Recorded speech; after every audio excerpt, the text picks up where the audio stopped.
ఏరా ఎందుకు ఆయన కొడతా ఆ జోన్ ఎట్ట కొట్టాడు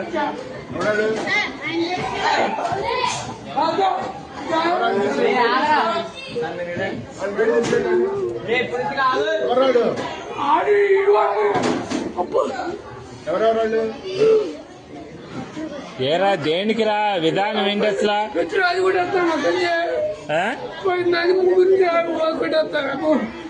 తెలీదు అడు కొట్టాను కొడు అరే ప్రదీప్ రా రే ఎందుకురా విధానం అట్లా కాదు అసలు తప్పు కదా మాట్లాడినట్టు ఇది ఏదైనా ఉంటే టీచర్తో చెప్పాలి కానీ కొట్టుకోవడం ఎందుకురా అసలు తప్పు కదరా అది అట్లా ఏదన్నా ఉంటే నువ్వు కొట్టకూడదమ్మా మీ అమ్మ కాదురా ఎవరినన్నా అంటే మాస్టర్ దగ్గర చెప్పు నువ్వు ఆయన యాక్షన్ తీసుకుంటాడుగా మీ అమ్మ వీడియోలు అయ్యేంది అన్ని చేస్తా నేను నీటి చేస్తా ఏం చేస్తారా మీరు